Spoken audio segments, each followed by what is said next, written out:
अस्सलाम वालेकुम नाज़रीन, टू द पॉइंट के साथ मैं हूं मंसूर अली खान। प्रोग्राम में आपको खुशामदीद कहेंगे। नाज़रीन, मफाहमत का जादू कहें या वक्त की ज़रूरत, सियासत के मैदान में मोहरों की चाल बदल रही है। गिरफ्तारियों के बाद अब जमानतों का मौसम आ चुका है। तहरीक इंसाफ के 3 साला दौर में आज से पहले शायद ही कोई ऐसा दिन हो जब मुस्लिम लीग नून का कोई रहनुमा जेल में ना हो। आज मुस्लिम लीग नून के सीनियर रहनुमा ख्वाजा आसिफ को लाहौर हाई कोर्ट से बड़ा रिलीफ मिल गया। ख्वाजा आसिफ को गुज़िश्ता साल 29 दिसंबर को आमदन से जायद असासों के केस में गिरफ्तार किया गया था। साबिक वफाकी वजीर पर मनी लॉन्ड्रिंग के इल्जामात भी सामने आए। 6.5 माह से गिरफ्तार लीगी रहनुमा के खिलाफ नैब अब तक ना तो कोई जुर्म साबित कर पाया और ना ही रेफरेंस दायर किया जा सका है। यही वजह है कि आज लाहौर हाईकोर्ट ने ख्वाजा आसिफ को जमानत पर रिहा करने का हुक्म दिया है। ख्वाजा आसिफ से पहले मुस्लिम लीग नून के सदर शहबाज शरीफ आमदन से जायद असासाजात केस में 7 माह तक जेर हिरासत रह चुके हैं। उन्हें गुज़िश्ता बरस 28 सितंबर को गिरफ्तार किया गया, लेकिन फिर लाहौर हाईकोर्ट ने 22 अप्रैल 2021 को उन्हें जमानत पर रिहा करने का हुक्म सुनाया था। हमजा शहबाज शरीफ को 20 माह तक जेर हिरासत रहने के बाद लाहौर हाईकोर्ट से जमानत मिली। हमजा शहबाज पर भी मनी लॉन्ड्रिंग में सहूलतकारी का इल्जाम आयद किया गया, लेकिन अब तक कुछ भी साबित ना किया जा सका। शाहिद खाकान अब्बासी हों, एहसन इकबाल हों या मिफ्ता इस्माइल, साबिक वफाकी वुज़रा को मुख्तलिफ केसेस में नैब ने गिरफ्तार किया, लेकिन अब तक कुछ साबित ना हुआ और अदालतों ने रिहाई का हुक्म सुनाया। राना सनाउल्लाह को भी 15 किलो हेरोइन बरामदगी के केस में गिरफ्तार किया गया। 6 माह तक जेल में रहने के बाद लाहौर हाईकोर्ट से उन्हें जमानत पर रिहा किया गया। ख्वाजा साद रफीक और उनके भाई ख्वाजा सलमान रफीक भी 15 माह के तवील अरसे तक नैब की हिरासत में रहे। उन्हें सुप्रीम कोर्ट ने जमानत पर रिहाई दी। मरियम नवाज भी 2 बार जेल जा चुकी हैं। तहरीक इंसाफ की हुकूमत आई तो वो जेल में थी और 2 माह बाद रिहा हुई, जबकि दूसरी बार 100 दिन जेल में रहने के बाद लाहौर हाई कोर्ट ने जमानत पर रिहाई का हुक्म सुनाया। मुस्लिम लीग नून के कायद मियां नवाज शरीफ भी 2 बार जेल जा चुके हैं। पहली बार 14 जुलाई 2018 को लंदन से वापस आकर मियां नवाज शरीफ ने मरियम नवाज के हमरा गिरफ्तारी दी और 2 माह बाद रिहा हुए, जबकि दूसरी बार 6 माह जेल में रहने के बाद मियां नवाज शरीफ 29 नवंबर 2019 को अदालत के हुक्म पर इलाज के लिए बैरून मुल्क चले गए। ये वो तमाम सियासी रहनुमा हैं जो हुकूमत के एहतसाब को इंतकाम करार देते हैं। उनके खिलाफ तमाम इकदामात को नैब न्याजी गठजोड़ कहा जाता है। एहतसाब के नाम पर की गई गिरफ्तारियों के बाद जमानतों से हुकूमती बयानिए पर कई सवाल उठ चुके हैं। क्या वाकई एहतसाब के नाम पर सियासी मुखालिफिन को निशाना बनाया जाता रहा? अगर सबूत मौजूद थे तो फिर कुछ साबित क्यों ना किया जा सका? या 3 साल के बाद हुकूमत जान चुकी है कि मईशत और नैब साथ साथ नहीं चल सकते और पस मंजर में हुकूमत बचाने के लिए कोई NRO दिया गया है? हुकूमत बुलंदोबांग दावों के बावजूद अब तक नवाज शरीफ को वापस लाने में नाकाम क्यों है? इन तमाम सवालों के जवाब ढूंढने की कोशिश करेंगे एक छोटे से ब्रेक के बाद। हमारे साथ रहिएगा। नाज़रीन, welcome back after the break. मुख्तलिफ टॉपिक्स के ऊपर आज इस प्रोग्राम में हमने बात करनी है, लेकिन सबसे पहले ख्वाजा आसिफ साहब को जो आज जमानत मिली है उसके बाद पाकिस्तान तहरीक इंसाफ की आखिर पोजीशन क्या है, कुछ इस पर बात करेंगे। अपने पैनलिस्ट का इंट्रोडक्शन कराता हूं। पाकिस्तान तहरीक इंसाफ से सदाकत अली अब्बासी साहब हमारे साथ मौजूद है। मुस्लिम लीग नून से निहाल हाशमी साहब और पाकिस्तान पीपल्स पार्टी से बैरिस्टर आमिर हसन साहब आज हमें ज्वाइन कर रहे हैं। सदाकत साहब, बहुत शुक्रिया प्रोग्राम में हमें ज्वाइन करने के लिए। सर, ये बताइएगा कि आज ख्वाजा आसिफ साहब को भी जमानत मिल गई, गालबन कल या परसों तक जो है वो हिरासत से बाहर आ जाएंगे। मुस्लिम लीग नून का अब कोई भी रहनुमा जो है वो नैब की हिरासत में नहीं रहेगा, सबको ही जमानतें मिल गई। शहबाज शरीफ, नवाज शरीफ, हमजा शहबाज, शाहिद खाकान अब्बासी, एहसन इकबाल, राना सनाउल्लाह, मिफ्ता इस्माइल, मतलब यू नेम इट, और वो सबके सब बाहर आ गए। तो सर, वो जो आपका एहतसाब का बयानिया था जो पिछले 3 साल से हम सुन रहे थे, उसको क्या बनेगा सर उसका? मंजूर साहब, बहुत शुक्रिया। मंजूर साहब, मेरे अलावा जो दोनों आपके दोनों पैनलिस्ट हैं वो दोनों वकील हैं, तो इसलिए मैं कमज़ोर इस मामले में, कानून का नॉलेज मेरा कमज़ोर है, लेकिन मेरी मालूमात के मुताबिक नैब के कानून के मुताबिक मकसद किसी को फांसी देना या जेल में रखना नहीं है, मकसद उनके पैसे रिकवर करना है। तो क्या अगर किसी को ज़मानत मिल जाती है तो उसका मतलब यह है कि अब मेरे भाई ने तारीखें भुगतनी है, घर से आके जेल में नहीं रहेगा। तो हरगिज़ आपके इस बात का मतलब ये नहीं है कि वो कोई बरी हो गए या उनका केस ख़त्म हो गया या इल्ज़ामात में जान नहीं है। हाँ, अदालत ने समझा कि अब मुलज़म जो है वो घर से जाके अपना हिसाब किताब दे और अपने जो असासे हैं जो उन्होंने आमदनी से ज़्यादा बनाए उनका जवाब दे। तो आपको क्या मसला, आप चाहते हैं कि वो जेल में रह के हिसाब दे या? जी सर, मैं सदाकत साहब यही चाहता हूँ वो जेल में रहे। मैं बिल्कुल ऐसे ही चाहता हूँ सर, मैं चाहता हूँ वो जेल में रहे, क्योंकि इसकी वजह यह है कि अगर उन्होंने, मैं चाहता हूं उसकी वजह यह है कि अगर उन्होंने अरबों रुपए लूटे हैं, कौम की लूटी भी दौलत वापस आए। जी मैं सर वो तो वो जेल में रखे ना सर इनको, जिसने अगर इस कौम के अरबों रुपए लूटे हुए हैं तो ठोस सबूत दे के अदालत के अंदर, आज तो ये होना चाहिए था, एक गरीब आदमी आज सोचता होगा ना कि अगर इन लोगों ने अरबों रुपए लूटे हुए हैं तो ये जेल से बाहर क्यों आए, इनको जमानत मिले क्यों? अगर ये इतने संगीन जुर्म में मुलव्विस हैं तो फिर आखिर इनको जमानत क्यों कर मिले? या तो फिर हमारे यहां पे केस की प्रोसिक्यूशन ठीक तरह नहीं हो रही, या सबूत ही हमारे पास नाकाफी है। तो इसलिए मैं चाहता हूं कि मैं आपकी बात को सुनते हुए, पाकिस्तान तहरीक इंसाफ की हुकूमत की बात को सुनते हुए, इनको जेल में होना चाहिए। बताइए। देखें, जितना अरसा वो उन पे केस साबित नहीं होता, चाहे वो जेल पे रहें या जमानत पे रहें, वो अपने इल्ज़ाम का जवाब देंगे। सबूत कमज़ोर होना या ना होना एक अलग बात है, लेकिन ज़मानत होने का हरगिज़ मतलब नहीं है कि वो जेल नहीं जाएंगे फैसले के बाद या उनसे पैसे रिकवर नहीं होंगे। तो हमारा मकसद है कि सज़ा के बाद वो जेल में ज़रूर जाएं, लेकिन बाज़ औक़ात कानून में ये होता है कि अगर मुल्ज़म को शक का फ़ायदा मिले तो अगर वो सारा अरसा पहले ही जेल गुजार ले तो इसको एक इंसानी हकूक़ की बुनियाद पे या कानून की नज़र में एक थोड़ी सी मुल्ज़म को फेवर दी जाती है कि हो सकता है कि कल उसकी सज़ा कम हो और पहले सज़ा उसको ज़्यादा ना मिल जाए। लिहाजा ये सारे के सारे मुल्ज़िम हैं, जिस दिन मुजरिम होंगे आपको खुशी मिलेगी, इंशाल्लाह ये जेल भी जाएंगे और हमारे लूटे हुए पैसे भी वापस देंगे। इन 8-9 लोगों में से जिनके नाम अभी थोड़ी देर पहले मैंने लिए हैं, कितने पैसे रिकवर किए हैं आप लोगों ने?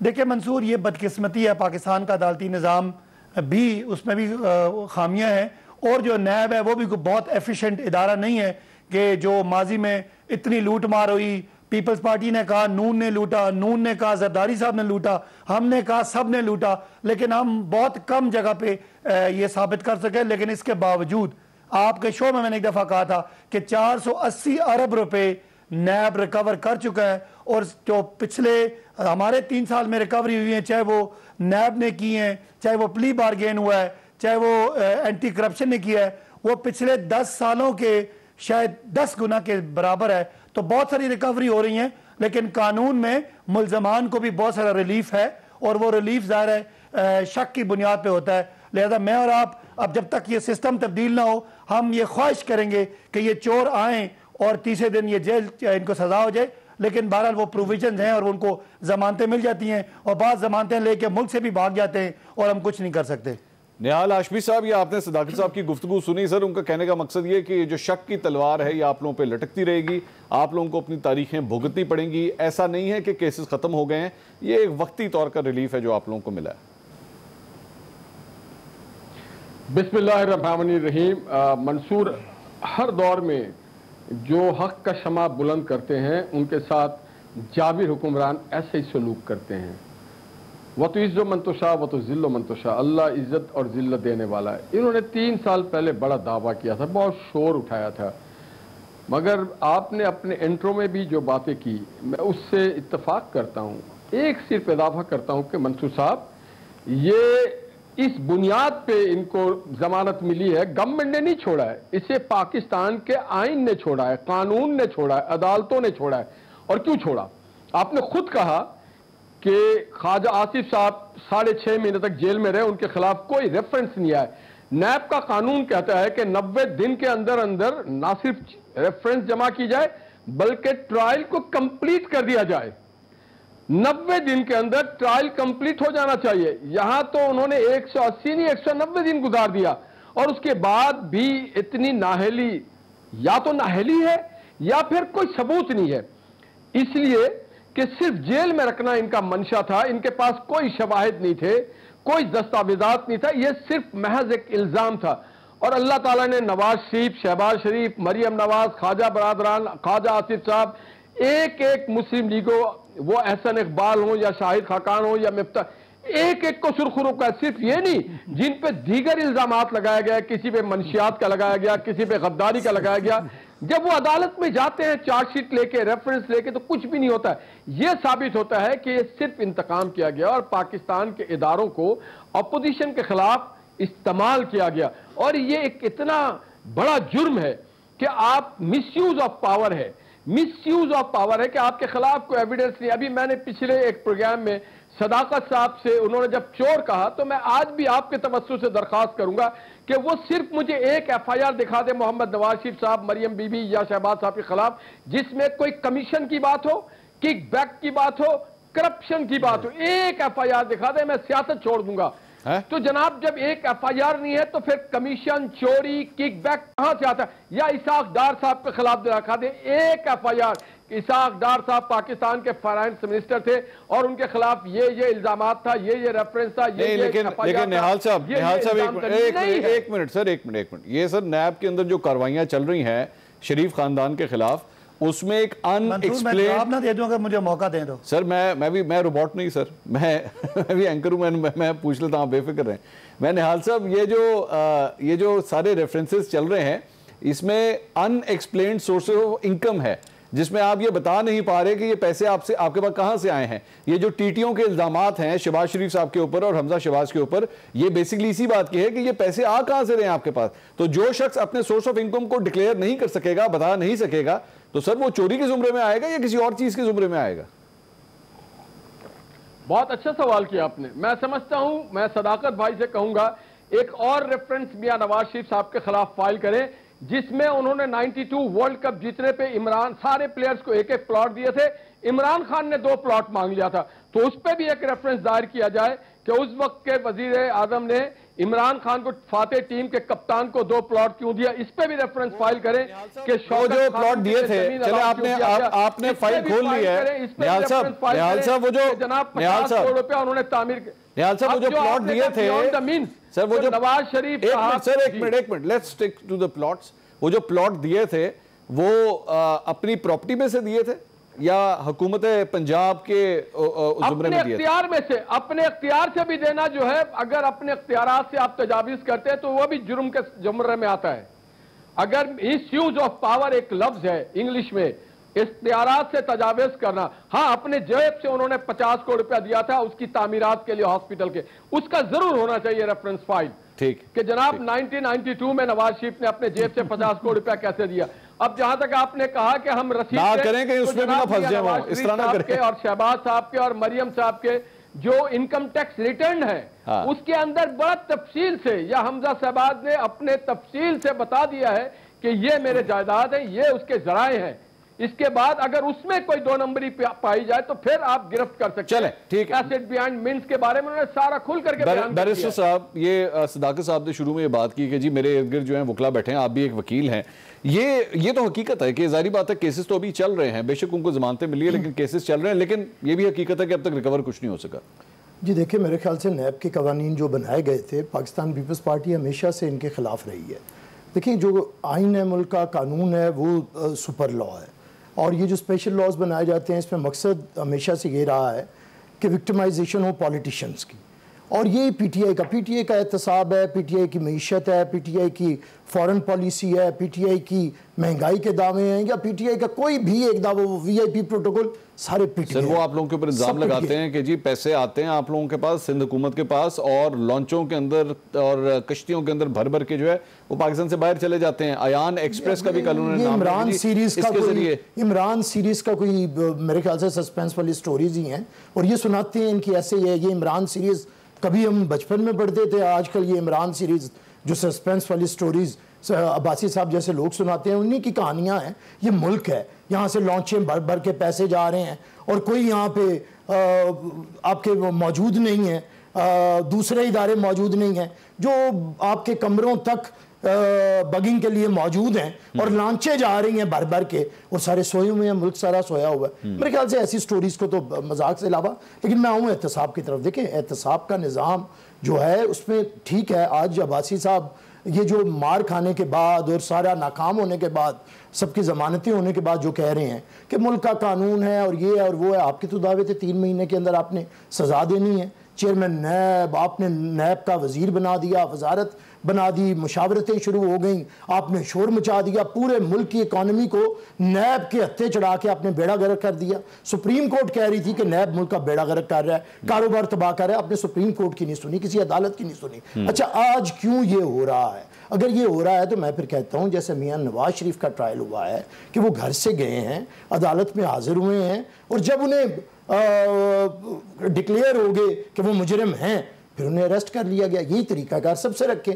लेकिन मैं फिर भी मुबारकबाद ख्वाजा आसिफ साहब को भी देता हूँ, PMLN को भी देता हूँ। मेरे ख्याल से PMLN ने जो अपनी पॉलिसी बदली है, जो मियाँ नवाज शरीफ की वो गुजरांवाले वाली एक तकरीर थी मौला जट स्टाइल, मेरे ख्याल से उससे ये वापस हुए हैं। और इनकी वापसी और दोबारा से उस लीडरशिप की खामोशी, मियाँ नवाज शरीफ की और मरियम बीबी की और मियाँ शहबाज शरीफ का देखें, आप मेरे से ज्यादा समझते हैं, वैसे आप मेरे मुंह से कहलवाना चाह रहे हैं। मैं हाजिर हूं। आपके तो PDM के दोस्त हैं। आप PDM तो अब नहीं रहा। अच्छा। दोस्त तो हमारे हैं। अच्छा। हम तो दोस्त किसी को, हम तो अब्बासी साहब। तो ये जो खामोशी हुई उसके बाद क्या हुआ? ये आपके सामने है। उसके बाद देखे ना, एक तरफ खुर्शीद शाह है बदनसीब, सखर का साबिक लीडर ऑफ द ऑपोजिशन है। 2 साल हो गए, 3 उनके अजीज की डेथ हुई है, पैरोल पे आज भी हैं, उनके यंग भतीजे की डेथ हुई है। एक वो हैं 2 साल से, और वो नैब के कानून जो 3 महीने के अंदर सजा देना चाहते हैं, 2 साल के अंदर उनका भी ट्रायल ही नहीं हुआ।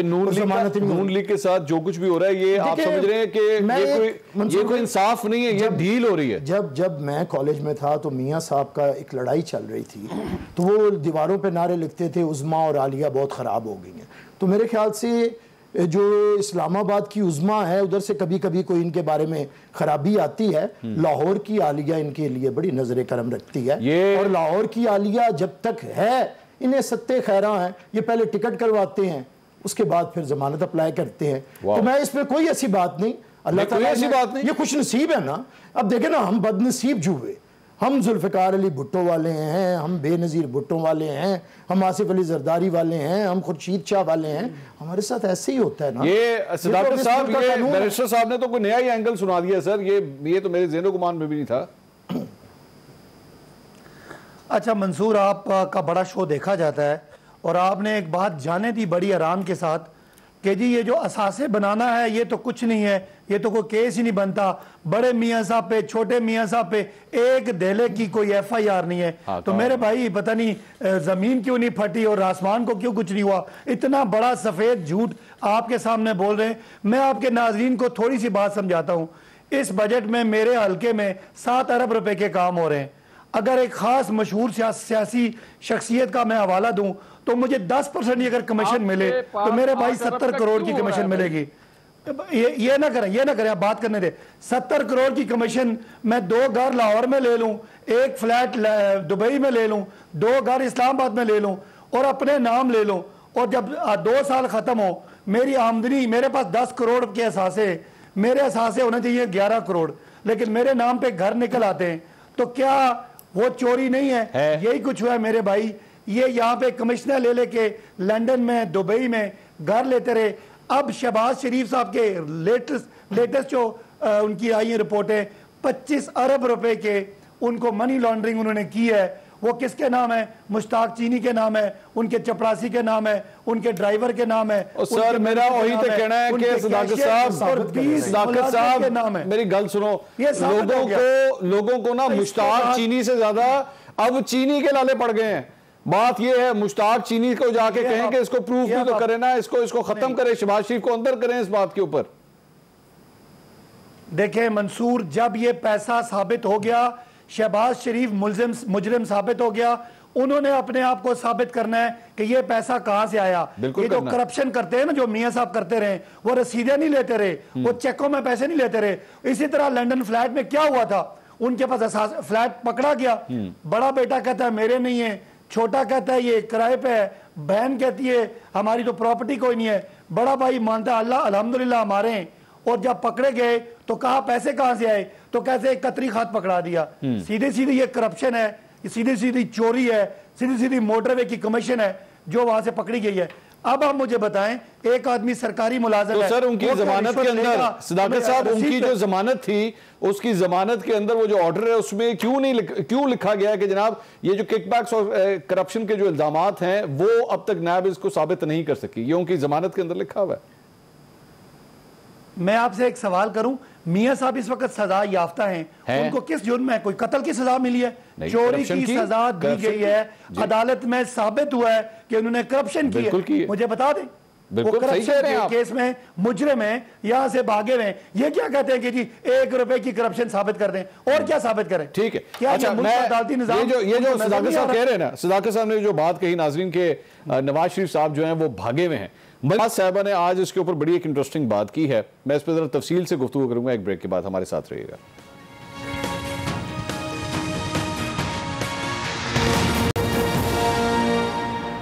नाज़रीन welcome back after the break. एहतसाब के बयानिए के ऊपर बात हो रही है, तो नवाज शरीफ साहब के भागने के हवाले से सदाकत साहब अभी थोड़ी देर पहले बात कर रहे थे कि जी वो इस मुल्क से भागे हुए हैं।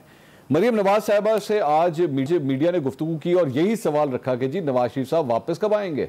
इसका मरियम नवाज साहबा ने क्या जवाब दिया, सुनिएगा जरा। मैडम, मियां साहब कब पाकिस्तान आए? इंशाल्लाह बहुत जल्दी। आप मुझे ये गारंटी दें कि नवाज शरीफ वापस आएंगे, उनको इंसाफ मिलेगा और उनकी जिंदगी को खतरा नहीं होगा, इन कातिलों के हाथ में उनकी जिंदगी नहीं होगी। मैं उनको शाम की फ्लाइट से बुलाती हूँ। अब ये आपने गुफ्तगू सुनी निहाल साहब, इसके अंदर बेसिकली 2 डिमांडें हैं, एक उन्हें इंसाफ मिले, 2 उनकी जिंदगी को कोई खतरा ना हो। ये दोनों चीजें जो है इस बात से मुतसादिम है कि हमें बताया गया था कि जनाब मियां साहब का भी इलाज हो रहा है, वो इलाज जब तक नहीं होगा वो वापस नहीं आएंगे। मरियम साहिबा ने तो आज एक नई कहानी सुना दी है कि जनाब असल में उनकी जिंदगी को खतरा है और उनको इंसाफ, अब इंसाफ जाहिर बात है क्योंकि आप लोग अगर मुद्दई हैं तो आप तो इंसाफ उसी को कहेंगे कि जी हमारे हक में फैसला है। तो ये पहली वाली वो जो स्टोरी थी कि जी वो बीमार हैं और जब तक उनका इलाज खत्म नहीं होगा तब तक वापस नहीं आएंगे, वो खत्म हो गया, ये कोई नया स्टार्ट हुआ है काम? देखिए मंसूर, मैं इंसाफ का आपको मेयार बताता हूँ। इमरान खान साहब ने जब 92 में नवाज शरीफ साहब से कहा था मेरे पास कोई ज़मीन नहीं है, मुझे 1 के बदले 2 प्लॉट दिया जाए, हालांकि उनके पास जवान पार्क में घर था, उसके बावजूद इमरान खान साहब को अदालत उस्मा ने सादिक और अमीन का सर्टिफिकेट दे दिया और नवाज शरीफ जो सादिक और अमीन थे उन्हें सादिक और अमीन। दूसरे तरफ जब पैनामा केस आया तो 452 एप्लीकेंट में से सिर्फ 1 नवाज शरीफ का इंसाफ किया गया और पूरे मुकदमे में कोई दस्तावेजात, कोई सबूत ना मिल सका। तो फिर ब्लैक डिक्शनरी का सहारा लेने के बाद उन्हें पहले ही नाअहल करार दे दिया, हालांकि नाअहल करार देने का इख्तियार ट्रायल कोर्ट के पास था। उन्हें पहले नाअहल करार दिया गया और फिर 3 रेफरेंसेस भेज दिया गया नवाज शरीफ साहब के खिलाफ, जबकि उनकी जो मुकदमा था उसमें यह हुआ कि जनाब इन्होंने अपने बेटे से तनख्वाह नहीं ली थी और कोई इल्जाम नहीं था। अगर एक आदमी बेटे से तनख्वाह नहीं लेता है तो क्या उसे नाअहल करार दिया था? तो यहां पे इंसाफ 2 नजर आए, हमें इंसाफ नजर आता रहा। देखिए नवाज शरीफ साहब, निहाल साहब आपकी सारी बातें दुरुस्त, आपकी सारी बातें, आपकी सारा मौकफ, एक मिनट निहाल साहब एक और जो निहाल साहब एक मलिक ने बात की, सर अरशद मलिक और शौकत अजीज के बयानात को सामने रखें तो आपको समझ में आ जाएगा कि मरियम ये बयान क्यों दे रही हैं। सो बेसिकली अब आप ये कहना चाह रहे हैं कि जनाब नवाज शरीफ साहब तब वापस आएंगे अगर उन्हें आप सियासत में हिस्सा लेने के लिए अहल करार दे दें, तो नवाज शरीफ साहब फ्लाइट पकड़ेंगे और वापस आ जाएंगे, ऐसे ही है? यकीनन जब 2 ऐसे मुअज़्ज़िज़ जज जिन्हें हमने अपॉइंट नहीं किया उन्होंने ये बात की, शौकत अजीज साहब ने ये बात की, और जब ट्रायल कोर्ट का जज ये कहता है कि जनाब मुझ पे उसके सारे बयानात को आप सामने रखें और फिर उसके पसमंदर में अगर आप जाएं और देखें 451 लोगों की कोई ट्रायल नहीं हुई पनामा केस में। पनामा में नवाज शरीफ के नाम से कोई पनामा में रजिस्टर्ड कंपनी नहीं थी, उसके बावजूद अगर नवाज शरीफ साहब को निकाला जाता है, उनको सादिक और अमीन नहीं कहा जाता और जाली तरीके से इमरान खान साहब को सादिक और अमीन कहा जाता है, तो ये इंसाफ के मतकाजी बात है। दूसरा, उनकी जिंदगी को खतरा था जब उन्हें आप उठा करके जेल से लेके आ जाते हैं नैब के काल कोठरी में और उनके साथ बेहमाना सलूक किया जाता है, यहां तक किया जाता है। देखिए जब जेल में भी थे तो मरियम नवाज को बाप के सामने गिरफ्तार कर लिया जाता है, तो ये बहुत सारे, और फिर मरियम नवाज को धमकी दी जाती है। तो ये कोई 2 के साथ ये क्या बयान दे रहा है? एक मिनट मतलब विद ड्यू अपॉलॉजी सर, ये जो आपने बात की बाप के सामने गिरफ्तार कर लिया जाता है, सर ये पूरी दुनिया में कहीं पे ये होता है इस तरह के जी बाप के सामने गिरफ्तार ना किया जाए? भाई अगर गिरफ्तार होना है तो गिरफ्तार होना है। और जेल के अंदर नहीं, जेल के अंदर पूरी दुनिया में कहीं गिरफ्तारी नहीं होती है। अच्छा। गिरफ्तारी आप उस प्रेमिसेस से बाहर करेंगे, जेल के प्रेमिसेस के अंदर गिरफ्तारी नहीं हो सकती। ठीक है, जेल के प्रेमिसेस के अंदर गिरफ्तार किया साहब ये और फिर मरियम को आगे सर आगे पॉइंट मिलती रही, उनके अहले खाना को धमकियां मिलती रही हैं। ठीक है बैरिस्टर साहब, ये जो कुछ भी बात हो रही है, आप मुझे वो पीडीएम की मीटिंग याद आ गई जिसमें आसिफ अली जरदारी साहब ने कहा था कि मियां साहब आप वापस आ जाएं तो हम एहतजाज शुरू कर देते हैं। ये मरियम नवाज साहिबा ने तो आपके लिए भी ये जवाब दे दिया कि जी आप गारंटी दे दें उनकी सेहत को कुछ नहीं होगा। ये वही बात है जो उन्होंने आसिफ अली जरदारी साहब के सामने भी कही थी। मुझे बताएं मंसूर भाई, दुनिया की कोई ताकत किसी की जिंदगी की गारंटी दे सकती है? कोई बता दे कि भाई मुझे कुछ नहीं होगा, मैं आपके स्टूडियो आऊँगा मुझे कुछ नहीं होगा। देखिए ये तो खुदा ताला है, ज़िंदगी और मौत उसके हाथ में है। हम दुआ कर सकते हैं कि अल्लाह ताला मियाँ नवाज शरीफ को 2, 4, 5, 10 हज़ार साल की उम्र दे, उम्र खिज़्र दे, ये हम दुआ कर सकते हैं। पीपल्स पार्टी ने, चेयरमैन बिलावल भुट्टो ने जेल में जाके इनके इलाज के लिए अपील की थी, इनके बाहर जाने के लिए हमने बात की थी, लेकिन हमने इस उम्मीद पे की थी कि मियाँ साहब ने हमें अपना एक इनकलाबी चेहरा दिखाया था। मियाँ साहब अपनी तकरीरों में जी शहीद जुल्फ़िकार अली भुट्टो का जिक्र करते थे, मोहतरमा बेनज़ीर भुट्टो का जिक्र करते थे, उनके छोटे भाई जालिब का मैं नहीं मानता जिसके शेर हैं मैं भी मंसूर हूँ कह दो अग़यार से, क्यों डराते हो जिंदा की दीवार से। तो हमें कोई इनकी ना थोड़ा सा झिझक आ गई और थोड़ी सी हम शायद नहीं इनकलाबी थे नहीं, बनना और होना नहीं। इनकलाबी मियाँ साहब देखें, मियाँ साहब इनकलाबी नहीं थे। मियाँ साहब ने अच्छा किया है, दूसरी दफ़ा किया है, तीसरी दफ़ा किया है, उन्हें ये सूट करता है, उनका ये तरीक़ाकार है। मैं बतौर पंजाबी के मैं समझता हूँ कि कहीं हम लोग बुल्ले शाह की धरती वाले कहीं ये शर्म महसूस करते हैं कि अल्लाह ताला हमें भी कोई भुट्टो जैसा, हमारे भी इधर से खमीर से कोई लीडर पैदा करता जो 49 साल की उम्र में अदालत उज़्मा के सामने खड़े माय लॉर्डशिप्स को कह रहा होता कि भाई 2 सज़ा मौत की देनी है तो मैं झुकूंगा नहीं 49 साल की उम्र में। लेकिन 75 साल की उम्र में मैं ज़िंदगी की गारंटी मांगूं, कौन देगा? इंग्लैंड वाले देंगे, अमेरिका वाले देंगे? तो मैं समझता हूं बहरहाल आपने फिर वो किस्सा छेड़ दिया जरदारी साहब वाला, भाई उसी पे तो पीडीएम टूट गया, उसी पे तो हुकूमत बच गई, उसी पे तो सारा कुछ ड्रामा लग गया।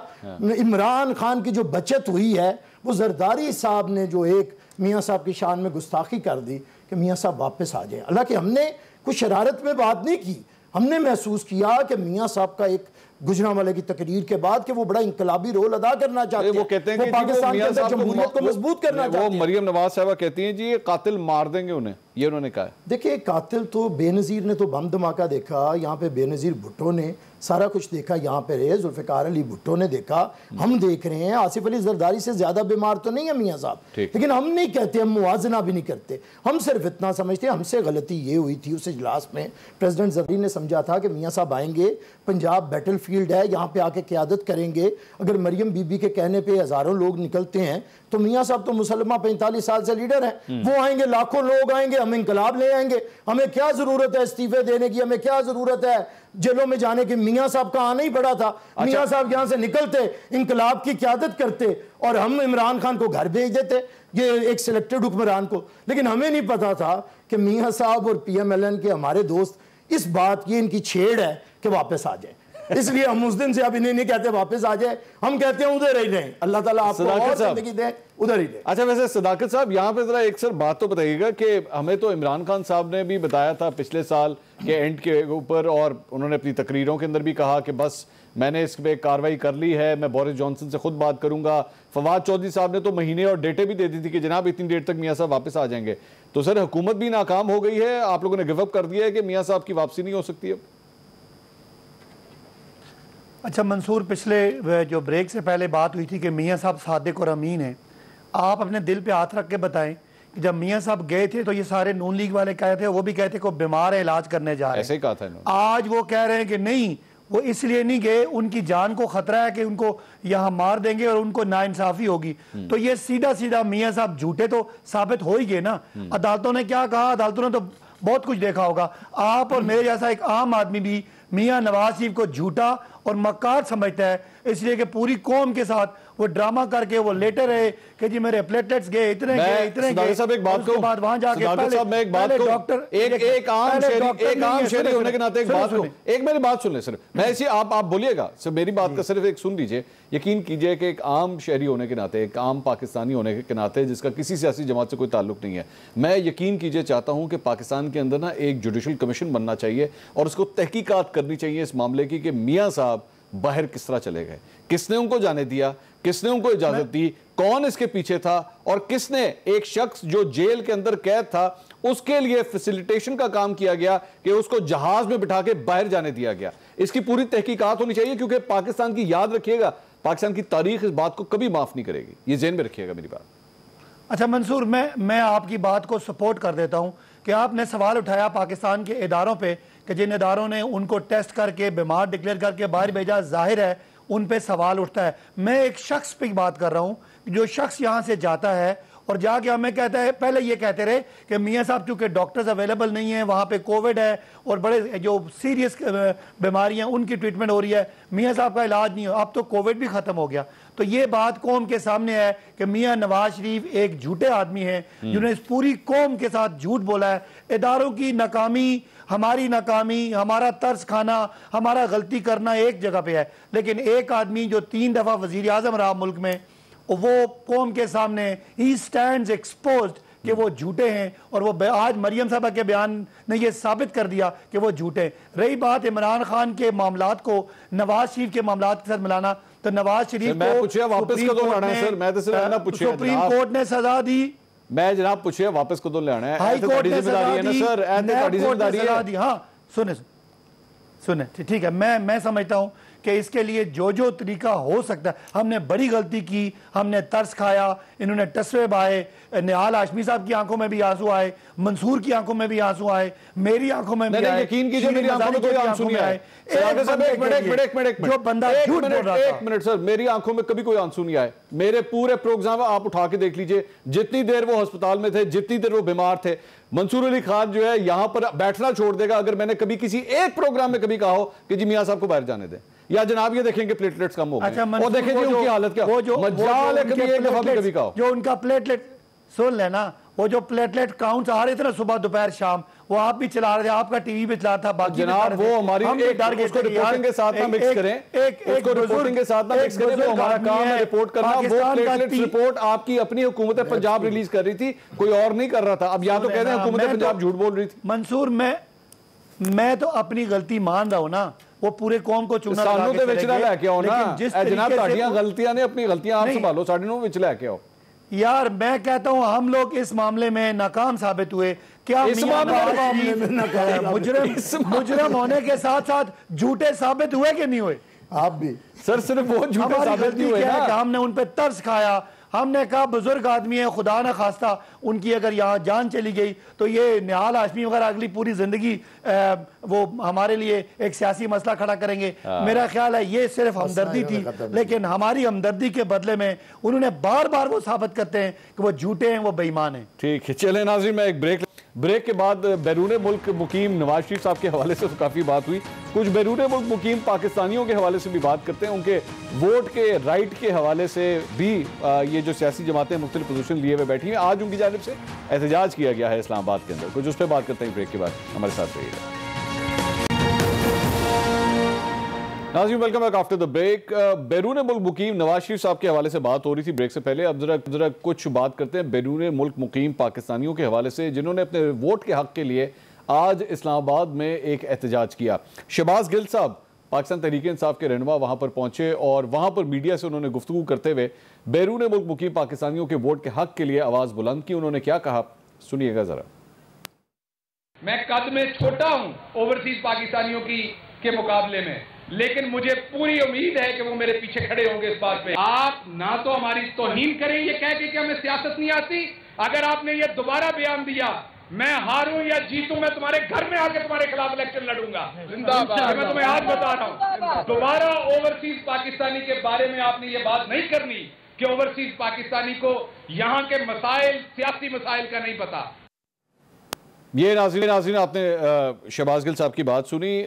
निहाल साहब, ये बेसिकली आपकी पार्टी की तरफ ये इशारा था जिसमें एहसन इकबाल साहब ने कहा था कि जी बैरून मुल्क मुकीम पाकिस्तानी जो हैं उनको यहाँ के लोकल पॉलिटिक्स का, लोकल मसाइल का पता कोई नहीं है, और आपकी पार्टी जो है वो इस मामले के अंदर मज़ाहमत कर रही है कि जो बैरून मुल्क मुकीम पाकिस्तानी उनको वोट का राइट ना मिल सके।